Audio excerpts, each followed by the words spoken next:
آج ہم آپ کو ایک ایسے گاؤں کی کہانی سناتے ہیں جو پورا سال ہرا بھرا رہتا تھا۔ یہاں کے پکشی بھی بہت خوش تھے۔ اس سال اس گاؤں کی کہانی یہ ہے، یہاں پر بالکل بارش نہیں ہو رہی تھی۔ یہاں کے سارے پکشی بہت پریشان تھے۔ یہاں ایک ٹنٹنی نامی اور اس کی چھوٹی بیٹی بھی رہتی تھی۔ ارے میری رانو، میں بھوجن کی تلاش کے لیے باہر جا رہی ہوں، تم اپنے گھر میں بیٹھی رہنا۔ مجھے آج بخار بھی ہے، میری طبیعت بھی بالکل ٹھیک نہیں ہے۔ اس پر ٹنٹنی کی بیٹی بولتی ہے، نہیں مما، آج میں بھوجن کی تلاش میں جاؤں گی۔ آپ کی طبیعت بالکل ٹھیک نہیں ہے، آپ گھر پر رہیں، اب تو میں بہت اچھی اڑ سکتی ہوں۔ اس کی ماں اس کو گھر سے رخصت کرتی ہے۔ ٹنٹنی کی بیٹی رانو اپنے پکشیوں کے ساتھ بھوجن کی تلاش میں پورا گاؤں گھومتی ہے، لیکن پورا گاؤں گھومنے کے باوجود بھی انہیں کھانے کے لیے کچھ بھی نہیں ملتا۔ رانو چڑیا بولتی ہے، ارے دیکھو، ہماری ماں ہمارے لیے کتنی محنت کر کے لا کر دیتی تھی بھوجن، یہاں تو بھوجن ملنا کتنا مشکل ہے۔ آنٹی بولتی ہے، ہاں بیٹی، یہ بہت مشکل کام ہے۔ آج کل تو اور مشکل کام ہے، آج کل تو خشک سال ہے، جس کی وجہ سے بھوجن بہت مشکل سے مل رہا ہے۔ پورے گاؤں میں کوئی بارش نہیں ہو رہی، پورا گاؤں سوکھ چکا ہے۔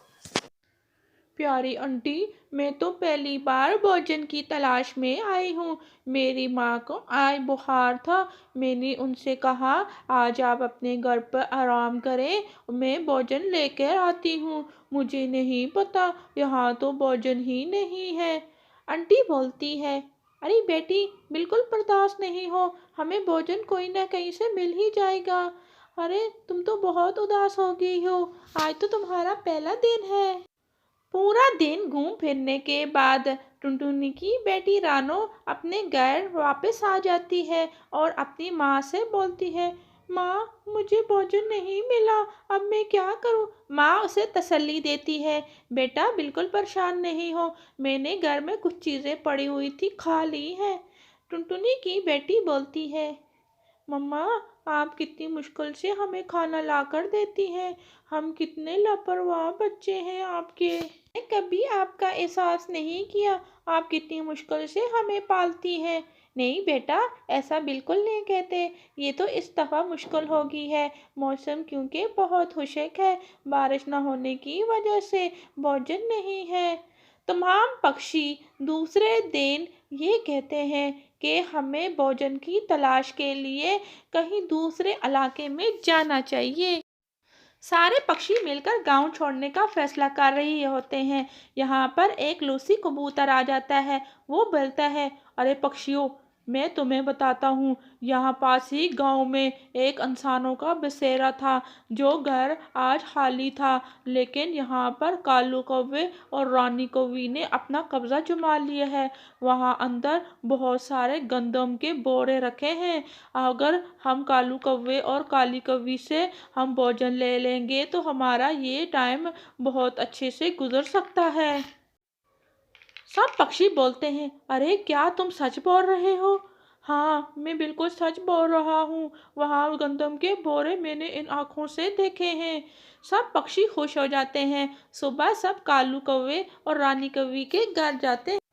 رانو کوی اور کالو کوا گھر کے باہر چوکیداری کر رہے ہوتے ہیں، کوئی ہمارے یہ گندم کے بورے اٹھا کر نہ لے جائے۔ جن انسانوں کا یہاں پر بسیرا تھا، وہ یہ علاقہ چھوڑ کر بڑے شہر چلے جاتے ہیں اور کہتے ہیں، یہاں پر بہت خشک موسم ہے، جب موسم اچھا ہو جائے گا، علاقہ ہرا بھرا ہو جائے گا، ہم واپس آ جائیں گے، پھر ان گندم کی روٹیاں بنا کر ہم کھائیں گے۔ اور کن کو نہیں پتا، یہاں پر کالو کوے اور رانو کوی نے اپنا قبضہ جما رکھا تھا۔ جنگل کے سارے پکشی بھوک سے مر رہے تھے۔ یہاں ایک ٹمٹمی نامی چڑیا رہتی تھی، اس کا بیٹا بھوک سے مر چکا تھا۔ ٹمٹمی بہت رو رہی تھی، ارے میرے مالک، اب میں کیا کروں، میں اپنے بیٹے کو کچھ بھی نہ کھلا سکی، وہ بھوک سے ہی مر گیا۔ بہت سے جانور اسی طرح بھوک سے مر جاتے ہیں اور جنگل کے سارے پکشی بہت پریشان ہوتے ہیں۔ سارے پکشی کالو کوے اور رانی کوی کے پاس پہنچ جاتے ہیں۔ کالو کوے، ہمیں کچھ تھوڑا سا دانا پانی دے دو، کیونکہ یہاں موسم بہت خشک ہے، گھر میں کچھ بھی کھانے کو نہیں ہے اور نہ ہی اس پورے علاقے میں۔ کالو کوا کہتا ہے، ارے بہن، ہمارے پاس کہاں سے بھوجن آیا جو تم ہم سے مانگ رہی ہو؟ چڑیا بولتی ہے، ارے تمہارا گھر اندر دانوں سے بھرا پڑا ہے، جنگل کے بہت سے پکشی مر رہے ہیں، اگر تم تھوڑا سا دانا پانی دو گے ان کی زندگیاں بچ سکتی ہیں۔ جنگل کے سارے پکشی وہاں جمع ہو جاتے ہیں اور سب کالو کوے اور رانی کوی سے دانا مانگتے ہیں، لیکن وہ مسلسل انکار کرتے جا رہے تھے اور کہتے تھے، ارے بھاگو یہاں سے، ہمارے پاس کوئی دانا پانی نہیں ہے، ہم تو خود کتنے دن سے بھوکے ہیں۔ وہ کسی کی بات نہیں مانتے بلکہ اس گھر کے سامنے کھڑے ہوئے ان سے لڑائی کیے جا رہے تھے۔ ایک چڑیا بولتی ہے، ارے کالو بھیا، اگر آپ ہمیں تھوڑا سا بھوجن دے ہی دیں گے تو کوئی مسئلہ نہیں، کچھ ہی دن میں اس علاقے میں پھر سے بارشیں ہوں گی اور پھر سے ہر جگہ بھوجن ہی بھوجن ہوگا۔ میں نے خود اپنی آنکھوں سے اس گھر میں گندم کے بڑے بڑے بورے دیکھے ہیں۔ کالو کووا کہتا ہے، ارے بہن، کیا جھوٹ بول رہی ہے، جاؤ یہاں سے، اور انہیں وہاں سے بھگا دیتا ہے۔